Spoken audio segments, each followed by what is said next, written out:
Welcome everybody. Today we've got the Outlaw and Miles Mayhem with the Python mask. Evidently this one shoots out cables that hold people in place and whatnot. I don't remember that one very much. This I do not. There were two characters. This one, the other Nash Gorley. I have lost him. I have not seen him. Maybe he's in the same place that the Gator is. So if I find that someday, I'll get him back in place. But this was borderline onto a playset.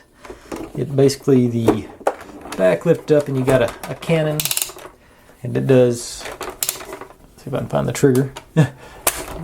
Whoop. It does shoot darts, missiles, bombs, whatever you want to call it. This radar dish is supposed to go up here. I think it's not. I think evidently there were two radar dishes. I just have the one left. That thing was laid down, and it had a control panel here, and this would say some kind of whatever that is. Little, I don't know, maybe a radar or something. I'm not real sure. This was at the very tail end of when I was in M.A.S.K, so it I didn't get a whole lot of playtime with it. The top canopy opens up and rolls down, and we got a switch over here that pops up this to a swivel turret. It had originally it came with a grappling hook that it appears I replaced with dental floss to give it a little more range. I don't think that was the original. Okay, there. But it would, shoot out the grappling hook, and you could reel it back in with the winch there. I say, old Miles Mayhem. He hadn't quite got the ugly mug that the last couple of guys have had from Venom. Sort of, his mustache means business. Pretty good actually fit on the mask. This is, of course, the child-safe one, so the kids couldn't choke on it. It had all the air holes in it for them to go through.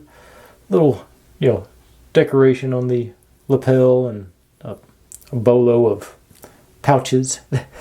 So I don't know if he was the driver or the passenger in this one, but I'll make him the driver today, even though there's no steering wheel. Let's see, was there a steering wheel in this one? It does not appear there is actually a steering wheel. I don't see any place for one to have been mounted, so it probably not. It does have a computer console on the passenger side seat. We'll get a better look at this console over here, maybe. Well,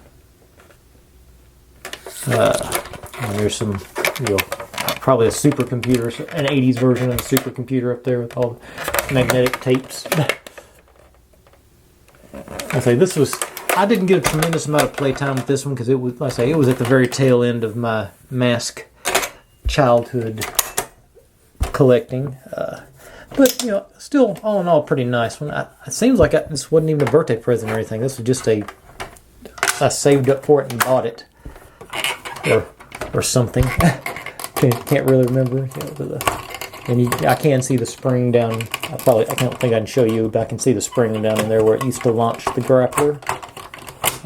But holds everything back up. Forgot about the satellite radar, whatever it was. And you get back into the snake oil truck. All in all, I say it was borderline playset with all this part with the stand up here and everything, and it's got the pegs for them to mount on, and even down here it's got a couple of the standing pegs so you could pose them appropriately, I guess. Stick them on there and they stay in place. I don't have to worry about actually bouncing them perfectly to stand up, even though these tend to do a pretty good job of standing, which is surprising considering how small they are. But they're fairly stable. All of them have been for the most part, except for the ones whose legs have warped. But all that being said, thanks for watching, everybody. If you're digging what I'm doing, make sure and subscribe. Plenty more to go where this came from, and I'll see you next time.